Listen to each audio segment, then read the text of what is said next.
হৃদরোগ কিভাবে তৈরি করতে হবে।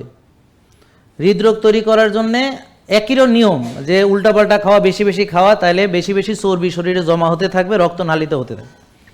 তারপর টেনশন, দুশ্চিন্তা, এগুলোর ফলে আরও ইনফ্লামেশন হবে, অতিরিক্ত ওজন বাড়বে, হ্যাঁ, ফ্যাটি লিভার হবে, ডায়াবেটিস বেশি হবে।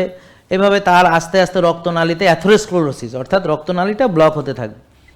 এরপর যখন পূর্ণাঙ্গ ব্লক হয়ে যাবে, তখন হার্টে রক্ত যখন পৌঁছাতে পারবে না, তখন হার্ট অ্যাটাক করবে। নাকি এটা ক্লিয়ার, নাকি ভুল বলতেছি?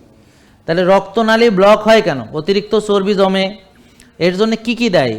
স্ট্রেস, টেনশন দায়ী, রাত জাগা দায়ী, পর্যাপ্ত ঘুম নেই, ব্যায়াম নেই, সার্কুলেশন নেই, উল্টাপাল্টা খাওয়া আছে কিন্তু সেটার ব্যবহার নেই, অলসতা, বিলাসিতা আছে, আর কোনো ডিসিপ্লিন, রুটিন নেই, তাহলে হবে। তা এখন যাদের হয়েছে তারা কি এই নিয়ম ফলো করে হয়েছে নাকি অনিয়ম করে হয়েছে?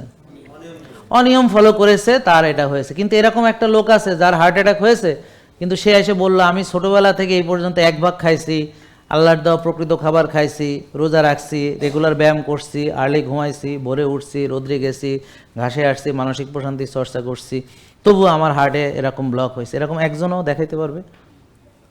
আপনাদের কেউ আছেন এখানে যে এরকম করে রুগী হয়েছেন? তো তাহলে রুগী না হওয়ার পদ্ধতিটা কি? যে রেগুলার এক্সারসাইজ করব। তাহলে যারা এক্সারসাইজ করে তারা কেন করে? যে তারা সুস্থ থাকতে চায়, নাকি বলেন ভাই? সুস্থ থাকতে চায়।